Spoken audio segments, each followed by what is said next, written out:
जेव्हा तुम्ही प्रवेश केला तर अत्यंत उत्साहामध्ये काय अनिलराव अशा शब्दात उल्लेख अनिल केला? बाबू असं बोललो मी. तर काय नेमकं भावना काय होती? अरे भावना म्हणजे मित्र आहेत माझे ते, आणि आम्ही ज्या अवस्थेत आणि ज्या परिस्थितीत दिवस काढलेले आहेत, अत्यंत वाईट दिवस काढले आम्ही, तेव्हा आम्हाला एकमेकांचा आधार होता.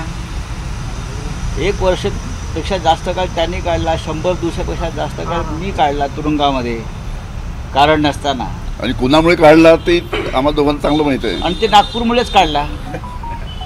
काही आठवणी निघाले का? नक्कीच. राऊत साहेब, मध्यंतरीच्या काळात ज्या पद्धतीचं एक वातावरण झालं होतं, आरोप होत होते, सरांकडूनही झाले आणि पुढच्या पक्षाकडून पण झाले, तुम्हाला काय वाटतं हे प्रकरण पुन्हा निघण्यामागे काय कारण आहे? अनिल बाबू सांगतील ना, मी बोलतो. अनिल बाबू बोल. अरे आज राऊत साहेब, संजयजी जे नागपूरला आले होते, आमची आज घरी बैठक झाली, चर्चा झाली. एक महत्त्वाची गोष्ट आहे की सर्वांची इच्छा होती की या निवडणुका ज्या लागल्या आहेत, फक्त 2च राज्याच्या लागल्या आहेत, हरियाणा आणि JNK. सर्वांना असं वाटत होतं की 4ही राज्याच्या म्हणजे महाराष्ट्रासहित सर्व निवडणुका एकत्र इलेक्शन कमिशन जाहीर करेल आणि महाराष्ट्रातील जनता इलेक्शनची वाट पाहत होती. हे भारतीय जनता पार्टीचं सरकार निवडणुकीला का घाबरते, निवडणूक घ्यायला का घाबरते हे समजत नाही. महानगरपालिकेच्या निवडणुका नाही, नगरपालिकेच्या निवडणुका नाही, नगरपंचायतच्या निवडणुका नाही, आता परत विधानसभेच्या निवडणुकासुद्धा पुढे ढकलण्याचं हे काम चालू आहे. आणि जेव्हा केव्हा आता नोव्हेंबर नंतर निवडणूक होईल असा अंदाज दिसतो. त्याच्यासाठी शिवसेनेने नागपूर ग्रामीणमध्ये कोणत्या जागा मागायच्या, नागपूर शहरामध्ये कोणत्या जागा मागायच्या, राष्ट्रवादीने शहरामध्ये आणि ग्रामीणमध्ये कोणत्या जागा मागायच्या याची थोडी आम्ही चर्चा केली. आणि आता काँग्रेसचे जे नेते आहेत त्यांच्याशी बसून कशा पद्धतीनं जागेचं वाटप करायचं याचा निर्णय घेऊ. सर, विदर्भात 62 जागा आहे विधानसभेच्या. ठाकरे गट आणि शरद पवार गट किती जागांवर दावा करताय या निवडणुकांमध्ये? राऊत साहेब, मला प्रश्न आहे. हो, तुम्हाला प्रश्न. विदर्भाचे नेते कुठे आहेत? हे काय? तुम्ही आता विदर्भाच्या दौऱ्यावर आहात. 62 जागा आहेत. त्या 62 पैकी किमान महाविकास आघाडी मिळून किमान 50 ते 55 जागा जिंकाव्यात आणि जिंकल्या जातील असं वातावरण मला विदर्भात दिसत आहे.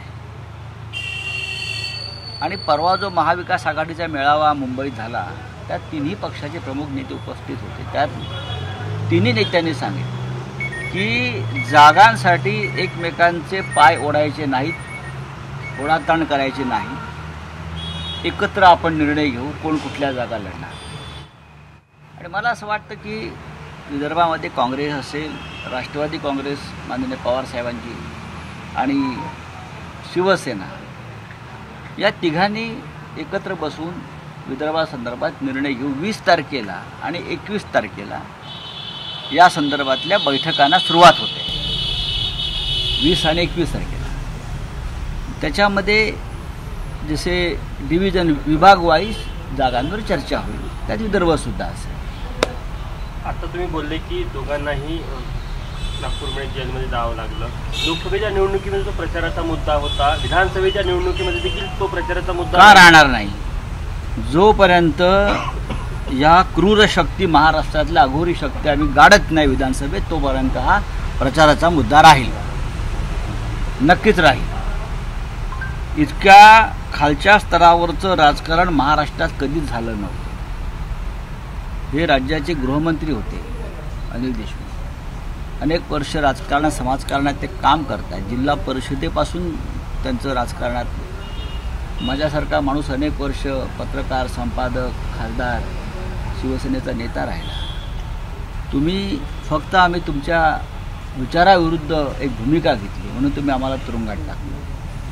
आणीबाणीमध्ये सुद्धा इतक्या प्रकारचे कधी टोकाच्या भूमिका इंदिरा गांधींच्या सरकारने घेतल्या नव्हत्या. आम्ही का बोलू नये? ज्याने भोगलं तो बोलणारच ना. 50 वर्षापूर्वीचा आणीबाणीचा कथा अजून सांगतात ना काँग्रेस, BJPवाले.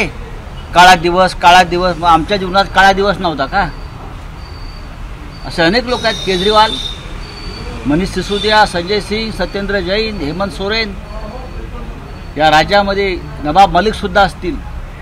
आम्ही सगळे असू, प्रत्येकावरती अशा प्रकारचे ठरवून अत्याचार करण्यात आले, हे आणीबाणीपेक्षा वाईट होतं. त्याच्यामुळे जेव्हा आमचं सरकार येईल तेव्हा हे सगळे दिवस आम्ही काळे दिवस म्हणून पाळू. अनिल देशमुखांना तुम्ही काटोलपर्यंत मर्यादित ठेवा प्रचार काळामध्ये की संपूर्ण महाराष्ट्रामध्ये? महाराष्ट्राचे नेते आहेत ते, या राज्याचे गृहमंत्री होते, महाराष्ट्राचे नेते आहेत आणि नक्कीच विदर्भात त्यांचा फार मोठा प्रभाव आहे. पण महाराष्ट्रात ते प्रचाराला मागच्या लोकसभेला उतरले होते, आताही उतरतील, आम्ही सगळे उतरू. नितीन राऊत यांनी 2 दिवसापूर्वी म्हटलं की विदर्भातल्या 62 ही जागा काँग्रेस दावा करते, आम्ही इथे आमचा बालेकिल्ला आहे. काही हरकत नाही, काही हरकत नाही. मग 62 वगळून ज्या उरलेल्या जागा आहेत तिथे आम्ही दावा करू.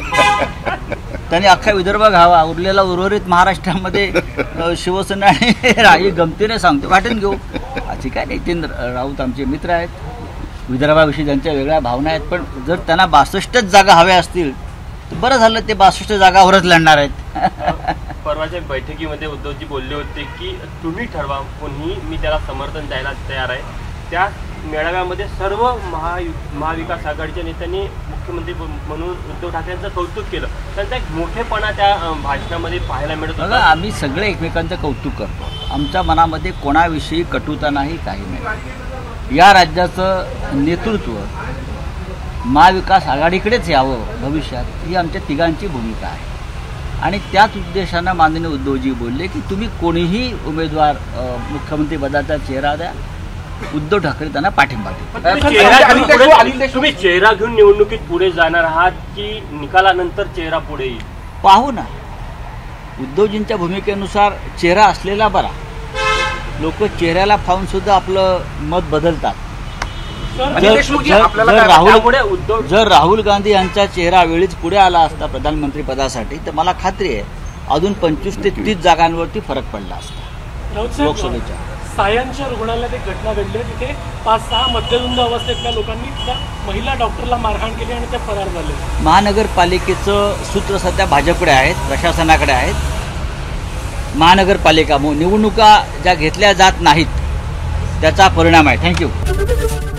एबीपी माझा, उघडा डोळे बघा नीट.